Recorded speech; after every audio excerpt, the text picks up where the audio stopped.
I think you need to work with people on your team who are going to be good at the things you need them to be good at so that you're not asking them to be all over creation. Welcome to Gentle Frog's Bookkeeping Lily Pad, your cozy corner of the podcasting world, where numbers tell a story and bookkeeping blossoms into an adventure. My name is Rachel Barnett, and I'm glad you're here. This podcast is for bookkeepers who enjoy authentic, unfiltered, and always encouraging friend to talk shop with. We will be discussing what it's like to own and operate a small bookkeeping business. I feel like I talk to people a lot about having a team, hiring help, getting support, getting those things that you need so that you're not doing it all by yourself. And so also you have people on the team that can do the thing better than you can do. I want to talk about expectations, supporting that person, having that person support you. It's kind of funny, but these are all the things that we should be communicating with our clients about. And sometimes we forget. Sometimes we get caught up in the momentum and we think we're just going to pivot and adjust and adapt to someone else's needs. That's not always great. Compromise in a personal relationship, totally fine. Compromising in a work relationship can be really exhausting because there's more than one of them. How many clients do you have? You got 20 clients and you're doing things 20 totally separate ways. You're learning to use different accounting software because this person was really nice and you wanted to help them out. So you're like, okay, cool. I'll spend some time learning this other software. Not so much a fan. I think the same is true for working with a team. I think you need to work with people on your team who are going to be good at the things you need them to be good at so that you're not asking them to be all over creation. Let's talk about working with a team in general. In no particular order, here's what I've written down to cover. How will you communicate? How will you onboard them? What are your expectations of them? How will you support them? I have a list of things that start with, it's okay if, and a list of things that start with, it's not okay if. So let's start with, how are you going to onboard this person? I have a bookkeeping friend that has an amazing onboarding document. She put it together in Canva and it's a work of art. After I saw this, I was like, crap, I want to go work for her. The document covered who are we and how did the business get started, her personality, the type of clients they work with, the type of software they work with, just all of the things that you might want to know if you were going to start working with a new person. Many of us have had jobs in the past. Having an onboarding document or some sort of reference manual guide, something that says, here's what you can expect and here's how we got to where we are, that would be really nice. Her document wasn't the same as a bunch of SOPs. It was more like a welcome to the team and catch you up on the stories. When I onboard people, it's way less organized than that. In my defense, at this point, I'm not hiring anybody to be a full team member. It sounds kind of weird. I don't know how to best describe it. I've got myself, Jess, and Megan, and we're kind of the core team. We're the people that derive most, if not all of our income working at Gentle Frog. The rest of the people on my team are people that I appreciate greatly, but they have very small specific roles and very small specific things that they do, and there really isn't a lot of crossover. So getting back to onboarding, I put onboarding and communication together in my notes. I'm going to ask you, how are you going to onboard the person? If the person's going to join your team, you know what they do best. That's what you've hired them to do. How will you talk to them about that? How do you communicate throughout the day or throughout the week or throughout the month, whatever it is? I feel like you need to have some sort of written communication tool. You certainly can use email or Upwork Messenger, whatever makes the most sense in your case. In our case, we use Slack. If you wanted an alternative to Slack, there's also Discord. There's also a video chat. I believe that there's value in having video conversations with your team so you can have a back and forth dialogue about here's what's going on, here's what I need help with, here's what I'd like you to do. What I recommend, if you're comfortable with it, is to record the video. You're not recording the video as some sort of horrible gotcha. You're recording it to be beneficial to the person who's learning. When Megan and I started working together, I would throw a bunch of stuff at her and I would jump all over the place. Spoiler alert, I still do. I still jump all over the place. I'm sure that it's a bit of a challenge to work with me for the first time, at least on the side of my team. What I did and what I felt like worked really well was that I recorded the calls. By recording the calls, she could go back and revisit any topics she needed to. For other people I've worked with, and I think a little bit for Megan, I got to the point where I'd record the calls and then I would pop the video into Otter and get a transcription. The transcription made it so she didn't have to rewatch an hour worth of calls. She could go to the time marker or to the timestamp where we talked about the things she wanted to revisit.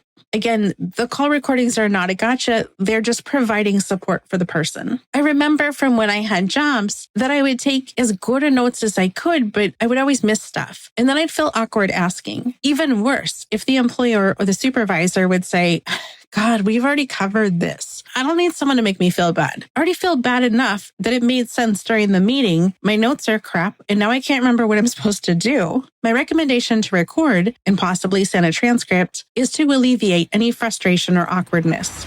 So let's talk about expectations. Not here's a list of tasks, but what are you expecting from the person? These could be things that you didn't know you wanted until you started working with someone, or until you started just working on stuff in general. Your expectations may ebb and flow and change. When I first hired Jess, my VA, and Megan, the bookkeeper on our team, my expectation was they would help with a list of tasks. And if they did that, I would be thrilled, like beyond thrilled. Good, bad, or indifferent, they've raised the bar. They are both extremely proactive people. This means that my expectation, if I ever hire another person, which I seriously doubt will happen, that person needs to be very proactive. That's my preference. I have absolutely worked with people that do not want a proactive person on the team. They want a person that's going to read from a checklist, do what's on the checklist, and not deviate from the checklist. There's no right or wrong. It's more like you should identify what are your expectations and then communicate that. Do you expect the person to be outgoing and participate in team chats? Now, I mentioned before that our team, we use Slack. Within the Slack workspace, we've got the random channel for the memes and the silliness and the talking about the weather. Some people talk in there and some people don't. I don't have an expectation for my team that they're going to chatter in the team chat channel. I don't have an expectation of my team that they're going to upload a video every week describing their weekend. I want people to feel comfortable to join in the conversation when they want and to not join when they don't want, and to never feel awkward about being a wallflower or a quiet person in the corner. The next thing on my list is schedule of availability. I mentioned this in a different podcast, but I think it's important enough to bring it up again and probably a few more times. What is your expectation for when your team member is going to be available? Do you want someone who's going to be online and available to work on things during the workday? Can they work at night when you're not online? Do you expect them to work a particular shift? Do you expect them to be available on a particular frequency, like every weekday, every Monday? What are your expectations? And then also, what about turnaround time? This again goes right back to me being very spoiled. When I need something and I message Jess and I'm like, hey, could you do this thing for me? I'd really appreciate it. The turnaround time is always very fast. It's not that I expect it, but I certainly appreciate it. At this point, if she's not able to turn something around quickly, she always lets me know. She says, hey, look, just a reminder, you're not my only client. This thing is going to take X amount of time. Just giving you a heads up. Megan works here and then does whatever she does in her personal life. She doesn't have a second job. When I ask her if she can do something, she gives me an idea of her turnaround time. This is based on her workload for the week or the month or the whatever. I don't have strong expectations about a specific turnaround time. I just like knowing what it will be. And for each person, the turnaround time is different. For my video editor, the turnaround time can be between 1 and 3 business days. For my podcast editor, it can be between 3 and 7 business days. For Jess, I feel like she's duplicated herself because the turnaround time is often same day. And I'm like, I don't know how you can do that. It's not about having a particular turnaround time as an expectation. It's more about if you're going to be disappointed that somebody doesn't give you a particular turnaround time, you need to tell them up front what your expectations are. I let a client go once who I had had for years and liked a lot because his expectation was that I would respond to his emails on the same day. It just wasn't a thing that I wanted to offer or provide. Moving into support, you should ideally have identified your needs. The next step is, how do you communicate those needs? Do you have a video call like I mentioned? If so, are you recording it? Do you have a checklist in some sort of task manager? If so, can they get to it? Are you bombarding and sending a bunch of things that a person needs to do inside of a chat app? Full disclosure, this was me. I was sending all my graphic design requests to Maria in a chat app. So we had one single thread and we would both talk about the things that she was doing and any tweaks that I needed to images. And at the same time, I was sending her requests for new images. Eventually, she took me aside and she's like, Rachel, this isn't working. I need to have a place that I can go to see what images you're expecting and needing to get done. Or we need to use multiple different threads or channels or something. We can't have this ongoing dialogue with like 3 to 5 conversations happening at once. It's just bonkers. So I hope by sharing the side stories, it lets you know that I'm not perfect. I don't think you ever thought that in the first place, but I think sometimes there is this vision or expectation or thought or theory that a person who's been self-employed for a long time really has it dialed in. I don't think that's true. It was less than a year ago that Maria told me to knock it off and make a better plan for organizing our thoughts. How do you support or communicate or tell your team member if the expectations are not being met? If you need them to do a thing and they're not doing the thing and you're disappointed or you're feeling frustrated, what are you going to do about it? It's so silly to ask you this, but I'm asking you to think about it and make a plan and maybe let the person know, here's how I'm going to let you know if anything isn't quite aligned so we can make course corrections. My team knows, or hopefully knows, that I'll just send them a note in Slack. And also that I'm not going to nitpick every single thing. I'm only going to ask for corrections on the things that I can't fix myself, the things that are kind of big and might be cumbersome to fix, or the things that are recurring problems. Outside of that, I might just send a quick FYI, like, hey, FYI, I changed this thing from here to here. No big deal, just letting you know. I was at a job once where the employer did not communicate when expectations weren't being met. What they would do instead was just grumble to the other team members. It was nice where you were on the receiving end of it because it meant you were part of the cool crowd and you got to know what was happening. But it was kind of crappy when you took a step back and realized this employer is mad at employee A or team member A, and they're telling team member B, but team member A never knows that there's a problem. Now, the employer justified this by saying, oh, I've talked to them countless times and it never gets any better. Which leads me to wonder why keep that person going if you can't talk to them about what's going wrong and instead you need to blow off steam by talking to the other employees. So neither here nor there, but I recommend you have a plan in place to have those hard, weird, awkward conversations when your expectations are not being met. The whole reason for it is because you need the help. That's why you've hired people. And if you need the help because you've hired people, these people want to do a good job.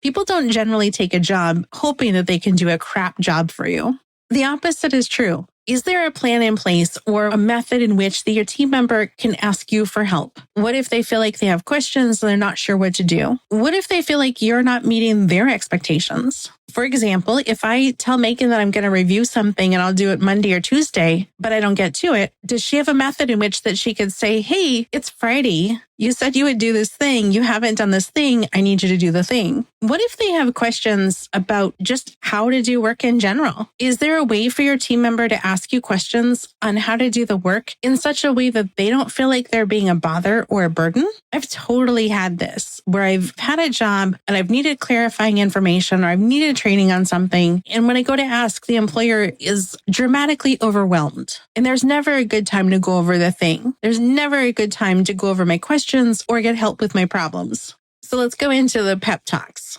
This is the section I've titled, It's Okay If. It's okay if you're creating SOPs and checklists as you go. There is a chance when you hire someone that you have a loose outline of what needs to get done. There's also a very strong chance that you don't have a super perfect list on how this all takes place. Some of the best things I've done is collaborated with my person, my team, and said, here's what we need to do. We need to do X, Y, and Z. Let's talk through how that's going to happen. And then can you help me write a checklist or an SOP for this? It helps that person ensure that all of the things are being captured in the checklist, and it takes the burden away from you. This is not to say that you don't want to do it or you shouldn't be involved in it. It's to say that sometimes we don't move forward on a thing because we think, I can't hire someone until I get the SOP done. And I can't get the SOP done until I make it just a broad checklist to build the SOP from. And then you look at your calendar and you're like, I'm never going to have time to set aside and do this thing. And then you may never move forward. I say that it's okay if you don't have this stuff all done, as long as you figure out what you need to do and you're clear with the person you're hiring and saying, look, I've got a loose idea of what I need. I don't have a formal checklist. Maybe we can build this together. That person's going to say, yep, totally good, or nope, not my jam. It's okay if you can't afford much. Now, I want to split that in half and say, it's okay if you can't afford much. It is not okay if you're going to try to pay someone pennies on the dollar. If your business can't afford to pay people a living wage, you need to rethink your business. So when I say it's okay if you can't afford much, what I really mean to say is it's okay to go out there and try to hire someone and say, I'm going to pay you a fair wage, but my budget is small, so I really can only hire you for 1 or 2 hours a week. Are you comfortable with this? Would you like to continue this conversation? It's okay if you've never been a manager and you're sitting there squirming in your chair and saying, I don't think I'm good at managing. I don't know what to do. In my opinion, if you can be an authentic, kind human, the rest will work itself out. You're going to make mistakes. You're going to change your mind. You're going to say the awkward things. You're going to forget to mention something that needs to get done. Nobody's perfect. I try really hard to let my team know that I am definitely going to mess things up. I'm probably going to forget things that I need them to do. I'm never going to win some sort of Manager of the Year award. If they're willing to work with someone like me, then I'd love to continue the conversation. It's okay if you're not sure what you need. When I started working with Jess, the thing that I knew I needed was somebody to take my YouTube videos and turn them into blog posts on my website. There have been so many times since then where I've sent her a video saying I'm overwhelmed. Here are all the administrative things that I'm doing. I'm pulling my hair out. I don't know what I should do or shouldn't do. I don't even know what I need. I just need to word vomit for 30 minutes, showing you my screen and hope that you can look at some of this and either make a recommendation or offer to take something off of my plate. This, by the way, has been very successful. If there was a scale for how proactive a person can be, Jess, Megan, and Nina, who formerly worked with us, would be on the extreme end of this. They are all three very proactive people. They're people that somehow can see what's going on and make recommendations for things that I could do differently, software I might want to implement, or things that they can take off my plate if I want. I couldn't describe all of the things that Jess does for me, and I absolutely would never have said these are things that I need. But much like when you go to the fancy restaurant and you get the really delicious dessert, it's going to fall in the category of, I didn't know I needed it until I saw it. And once I saw it, I knew I needed it for sure, over and over again. The last thing I put in this section is, it's okay if your needs change. Did I mention how Jess started out just writing my blogs and now does 40 bajillion things for me every week? My needs definitely changed. Over time, as my business evolved and as I changed my mind about what I was doing, and as I took on more things, and as I needed more help, and as I got more overwhelmed, my needs for my virtual assistant changed. And she has changed and adapted with me. Now, to clarify, this is not to say she does all the things. Carlos edits my videos. Kirill edits my podcast audio. Maria does my graphic designs. My needs have changed and she's adapted, but she's still the same human she was with the same limitations she's always had. She didn't suddenly become an artist willing to draw out all my crazy ideas. And now I'm going to go into the last section, and this one is the one I titled, It's Not Okay If. It bothers me so much when people pay other people a tiny, crappy wage. So the first thing I wrote down was, it's not okay if you expect people to work for free or for peanuts. I pay my entire team North American rates, even if they're not in North America. I never want to be in a position where I'm trying to bill out my clients North American rates and pay my team some sort of tiny, microscopic, ridiculous, embarrassing wage. It's not okay if you lie about having a team. This goes two ways. I don't think it's okay if you lie about having a team and say, oh, I don't have a team, I'm solo, when really you do have a team. Maybe your team is your husband. Maybe your team is your kid. When I hear people lie and say they don't have a team and pat themselves on the back for all the things that they do all by themselves, when in the same breath you can hear them talking about their family members helping with their business, I lose a lot of respect for them. The last thing on my list of it's not okay if is it's not okay to get mad at someone because they couldn't read your mind. I'm sure we've all had this job or this situation where the person you're working for or working with doesn't give you all the information and then gets mad at you because you didn't do the thing, or gets mad because you couldn't read their mind. I think it's unfair. I had one of these about 10 years ago. The client would get mad that I couldn't read his mind, and then he would just kind of sit there and not talk to me and kind of pout. I'm already awkward and uncomfortable working with someone in person. I'm even more so when the person less than 5 feet from me is pouting and not talking to me because I've done something wrong that I have no idea what I've done wrong, because I can't read their mind and because they won't tell me what I did wrong or what I should have done differently. It's okay to be upset that something wasn't done right. You just have to tell the person you're working with, like, hey, wanted this to be done different. But to expect someone to read your mind, that's unfair.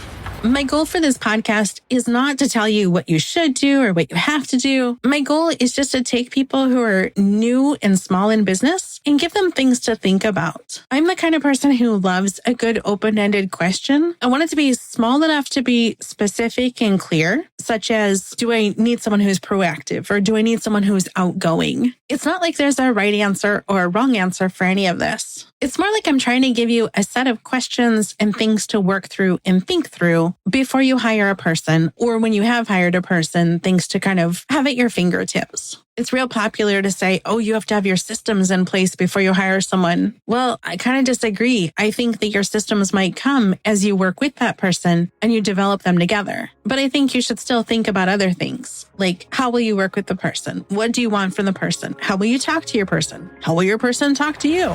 I hope it's been helpful. If you have any ideas, if you want to chat further about it, definitely welcome to book time with me one-on-one, gentlefrog.com/meeting, or hop into the Facebook group, Gentle Frog's Bookkeeping Lily Pad. A friend of mine told me I do a poor job of explaining the purpose of the Facebook group, but really my thought is we could have a place to just talk about running a business. There are so many places to learn how do I use QuickBooks and what's my debit, what's my credit, like that's all stuff that happens elsewhere. My goal is to take some of this business coaching and mentoring that I do and put it into a podcast and put it into a Facebook group and give people access for free by asking them to spend time listening. So that's all I got for you guys. I hope this has been helpful.